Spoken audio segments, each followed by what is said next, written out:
Chef, your mic is live now.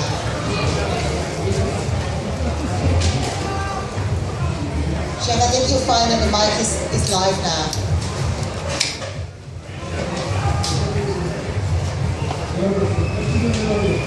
Poor Rob, I'm having him running around in between 3 stages. Chef, it's all yours. Thank you. It's an honor for you to be here. I hope everybody can hear me now. Am I clear enough? Thank you. Good evening, ladies and gentlemen. It's nice to be here again. And it's a special relationship with Bradford and with the World Curry Festival. It's my 5th year with the World Curry Festival. From the day we started with this, and Zulfi Karim approached me for this, and I've been associated with this. We definitely want to bring in the best of the curries to this part of the world. I know England is known for its curries, which basically came from India and Pakistan, and somewhere down the line, I think the authenticity was lost somewhere, and we are trying to bring back the roots and showcase people the actual curries. What I'm trying to do today is one of the very unusual curries. It's from the northeast part of the country. Northeast is known for the spiciest chili in the world. It's Bhut Jalokia. It's called Bhut Jalokia Raja chilies. It's got close to about 1 million on a scale of the spiciness, which is almost 10 times spicier than Tabasco sauce. So you can imagine the kind of spiciness it's got. And I brought a bag full of it. 1 or 2 students touched them, and they have gone home. So I did write the danger signal on this, because for a portion you can use only 2 chilies. For 1 portion of curry, maximum you should use is 1 or 2 chilies. What is the spiciest thing in the life? Anybody?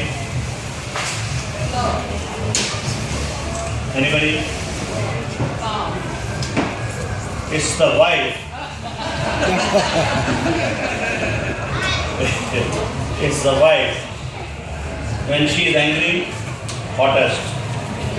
Yeah, you can. Then this chilies don't work. So today we are going to make curry with the chicken. Basically, this is used mostly with the lamb, beef, and the other meat so much, because if you cook this chili along with, and like you have to cook it for at least 45 minutes to get the best taste out of this chili.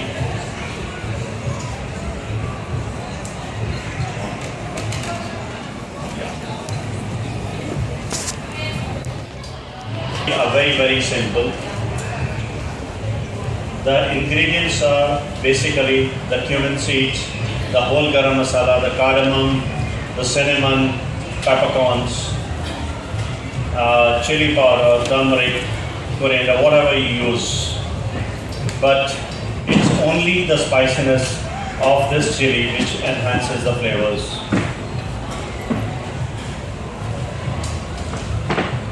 You take a bit of oil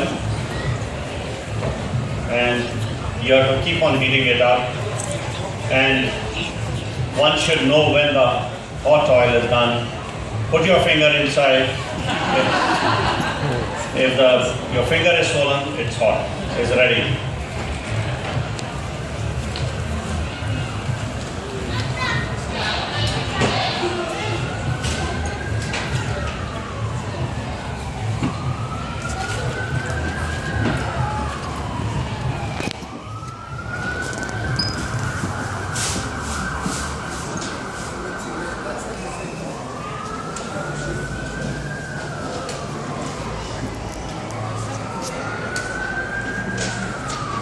You know, there are totally 25,000 curries in our country. 25,000 curries, out of which I don't think even 7 to 8,000 are listed. There are no recipes. All the people in the bygone eras, they never left the recipes. There is a story about a kebab. It's called in Lucknow city, it's called the Tunda kebab. Tunda means limb. The guy who used to make the best of the kebabs, the softest kebabs, so that he could not write the recipe and his tongue was cut. Because he was a master, so that the recipe was not passed on to somebody else. So they did this harm. So even till today, it's called the Tunde kebabs. The best kebab, lamb kebabs you can ever eat in the country is from there. So here when the oil is hot, it's hot. So we put the cardamom and the cinnamon and a few peppercorns. And we take the cumin seeds and we add the chopped onions.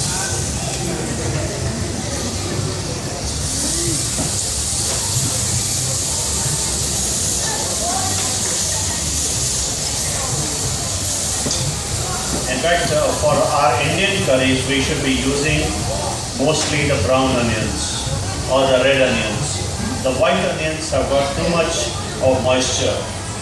So they don't give really they give the sweetness to the curries. And even the tomatoes are very, very sweet. Yeah. So to balance that out, we should be using most of the time the red onions.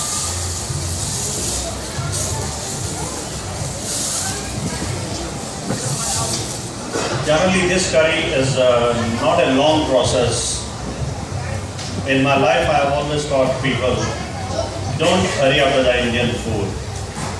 Because today's word is shortcuts for everything in life. Tomato paste tubes, onion paste tubes, brown onions ready, spice mix ready. They want everything ready-made in life. But for me, curry in a hurry is my biggest worry.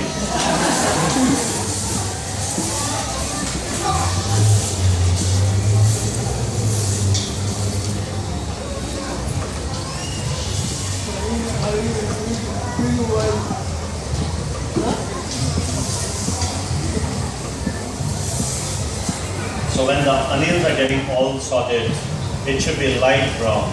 The white onions will take a little more time for browning than the red onions. But never mind, the patience is required in any case. This man has had too much of patience. The other day he was in such a good health and he was doing everything so patiently. I told him, I said, my dear, the dinner is tonight.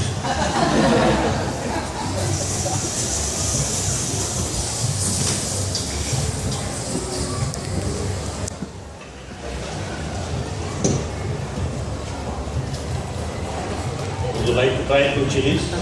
No? Come on. No? Later? Oh no. You will never get this chance again.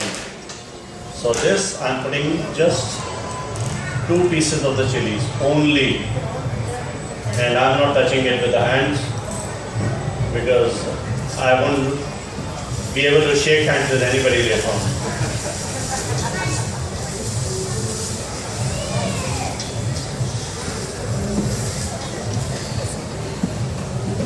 You know, the funniest part in our country is that we have so much of vegetarian cuisine in our country. And we have taken so much of a time to learn about our country itself that today, in the last 3 years, we've been able to locate about 500 recipes of the temples. The temple cuisine we have created, we have 500 recipes we have been able to locate it. Even Microsoft couldn't help us to find that.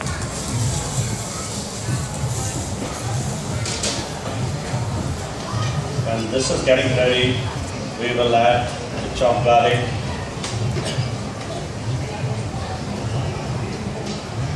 little of the garlic paste.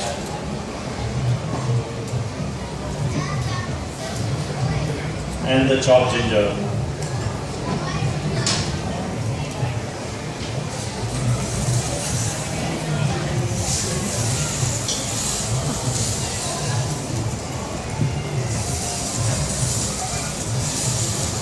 Chef, I'm interested why you were using the garlic paste and chopped garlic. I would have thought the garlic paste would have just been a cheap chopped garlic. Garlic paste helps you in making a finer gravy, and the little bit of the chopped garlic when it comes into your mouth with the curry, that gives a different feeling altogether. Thank you.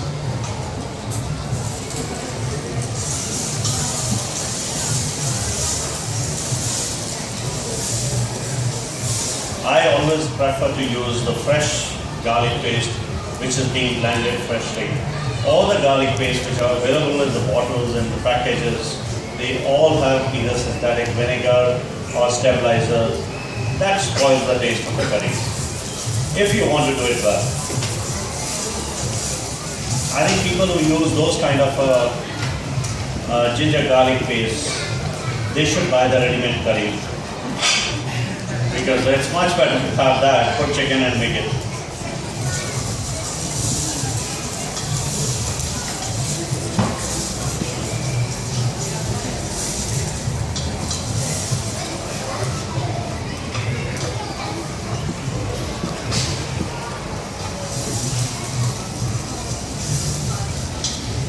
The national dish of this country, chicken tikka masala. It's got a very nice, interesting story of chicken tikka masala. So the last time BBC brought chicken tikka masala for tasting to us, and they said which is the best chicken tikka masala out of these 6 companies which were supplying to all the possible Tesco's and everybody. And I said, is this tikka masala? They looked at me, yes, it is a tikka masala, which is the national dish. And I tasted, opened the cans, heated it up. I said, this is nowhere closer to our chicken tikka masala, what we have. From where they said, it's from Birmingham. So I took that dish to a very good chef in Ludhiana, which is in India, and that was known for chicken tikka masala. I said, my dear Sardarji, can you just tell me, is this chicken tikka masala? He says, no sir, what is this dish in the yellow gravy? He says, let me show you how to make it chicken tikka. He brought the skewer of chicken tikka, made a fresh masala, red masala, chopped chilies, chopped ginger. He just tossed it in the pan and gave it to me. He says, sir, this is called tikka masala. I said, unfortunately, I can't export this recipe because they will never accept it. And mind it, they did not accept that. Still, the chicken tikka masala sales continue to soar, and still it is 1.2 million portions a day it's being consumed. But that's not our chicken tikka masala. Well, it won't be ours from now on. Yes, that's the probably national dish. We are wondering when the dal makhani will be coming here next.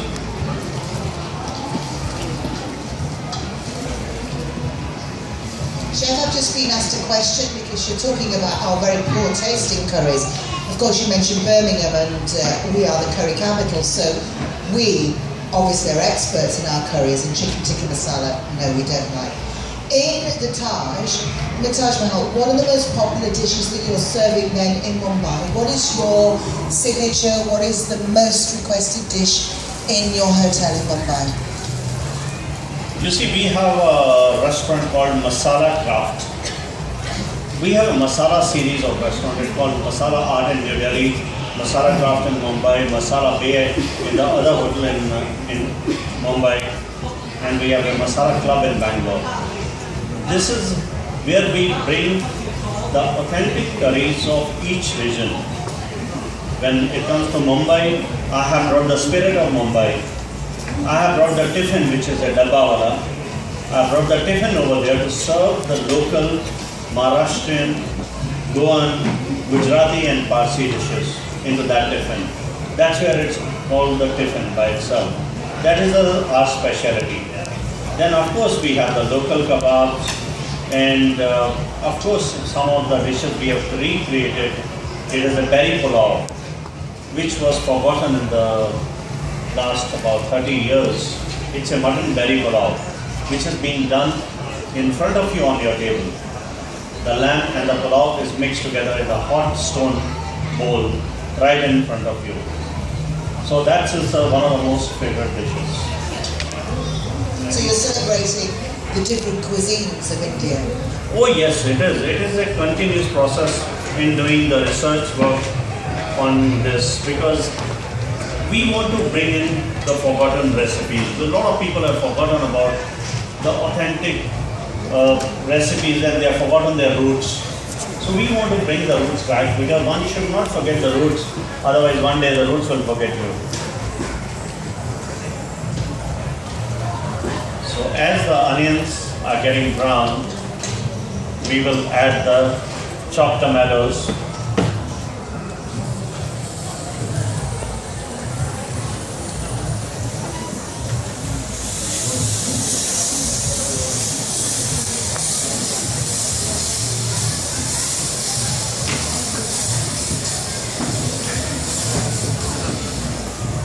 And to this, we are going to add half a teaspoon of turmeric. This is a Degi chili powder, which is a special kind of red chili. Chef, can I just ask you one more thing? Would you leave the two chilies in or do you remove them before you serve it? The two very hot ones? No, not really. We want people to taste that. Oh wow. Yeah. So when we ask people they want to taste it, make sure you don't get the big chunky red one, okay? In fact, we generally, as a garnish, we put the fresh chili on top of the chicken when we serve it. And that's for the chief guest, if you don't like it.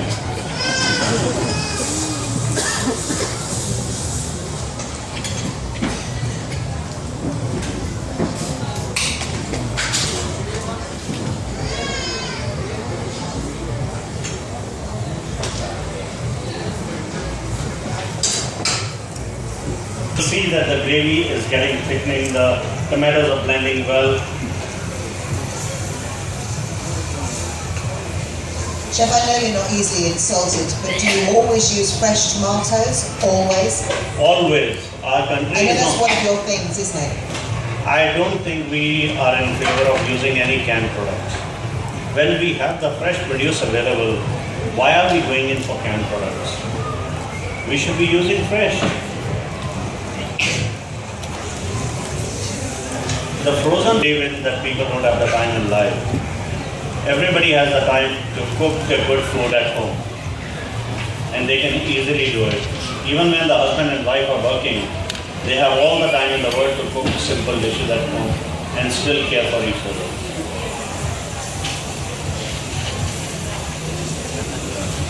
The whole world will move to fresh produce in the next 20 to 30 years. History, fashion and food repeat itself always. It was the freshness in 60s, 70s, organic. Everything was organic. After 30 years, we are paying 4 times the price for organic foods. The bell-bottoms, those fashions in 60s, 70s, again coming back. And all the designers are charging much more for that today. Chef, you're taking your time and you're very relaxed. Sometimes we come back and we just rush and we then rush and cook and rush to eat as well. Tell us your favorite line about rushing curry. Curry in a hurry. Curry in a hurry. It can be disastrous, I can tell you. Curry in a hurry are never good. It is when your wife is not happy with you, she will do that. And your wife is outside, so we Oh, can... she makes lovely food. She makes lovely food, but unfortunately I'm never at home to eat that.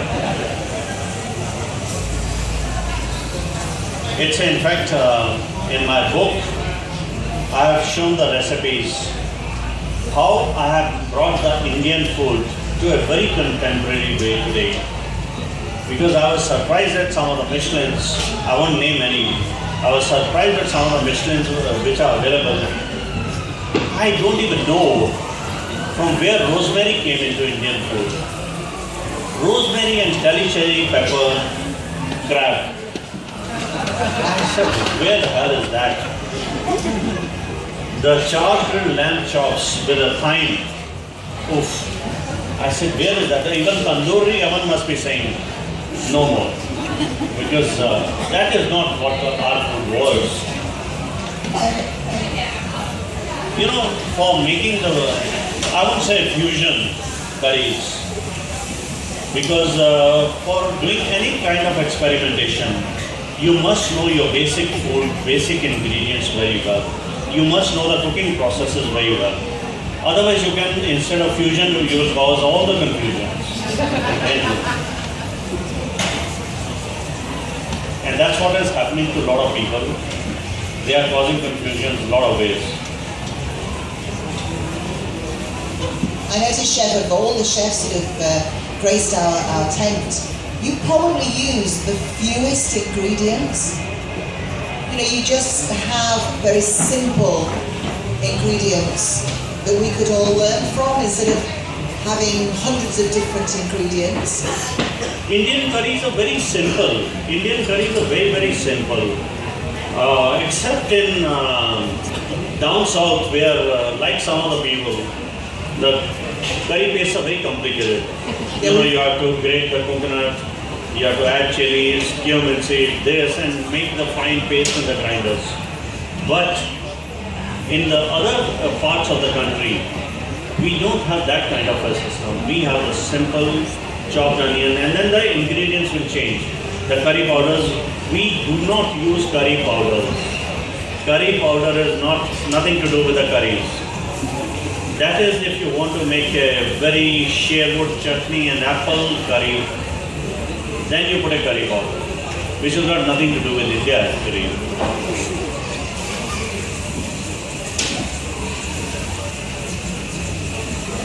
These are the basic curry paste, curry masalas what we use. Now again, in this the peppercorns belong to south, peppercorns belong to the east, northeast of the country. So we use it in this. If you see in Goa, we do not use this part of it because of the locations of each city, we have abundance of coconut in the south, in the west of the country. We use a lot of coconut, fresh coconut, coconut milk and everything. You give coconut to a North Indian, he says, what the hell are you doing? So they don't like the curries over there.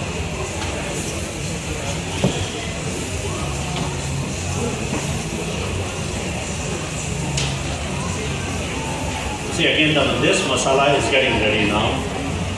The tomatoes are blending well into the onions.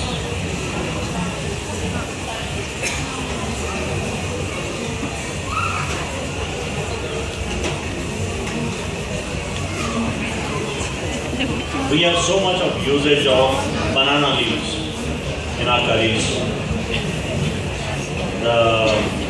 In Mumbai by itself, banana leaf is supposed to be auspicious for all the weddings and everything.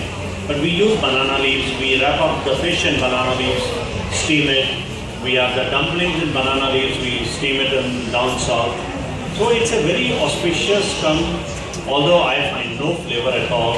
There are two leaves which does not impart any flavor. One is a bay leaf and one is a banana leaf. And it's no bananas only, no taste at all. That's what the ambassador said when he was cooking his curry, chef. He said, my father said, I'm told you have to add bay leaves, but I find them completely pointless, useless, tasteless. Why do we add them? But we always do. I mean, bay leaf was never there in India. Never. I don't know whether Portuguese brought it along with the tomatoes and chili and they left it. And I don't think it's got any relevance to the Indian cuisine. I mean, bay leaf was used basically in the Western cooking to put stud it with the cloves and or garlic or cloves as a maya poa and leave it there. And but not in the Indian. We use them in the pulaus, but again there is no flavor at all. Bay leaf does not impart any flavor.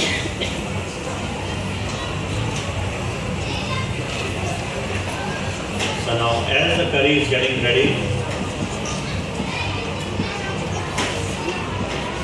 we'll use the chicken.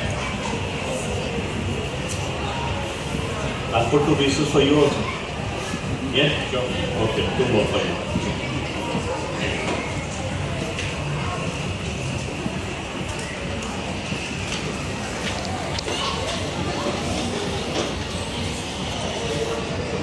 And finally, we'll add the salt.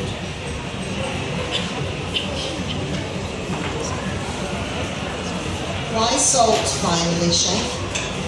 Sometimes we have to see the acidity of the tomatoes. The sourness of the tomatoes should always be balanced because these tomatoes are slightly on the sweeter side. If you have the acidic tomatoes or you are using vinegar, please be careful about adding salt because the salt and vinegar go hand in hand always.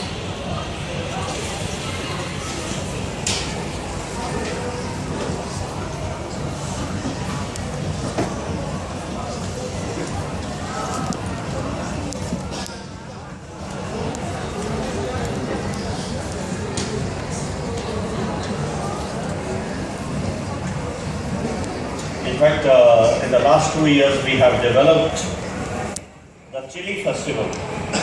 So we get at least about 35 different chilies from different parts of the country, and we create the dishes on the lines of each chili. And it has been the most successful festival ever done because people, they didn't even realize that in our country we have so many varieties of chilies. The Andhra Pradesh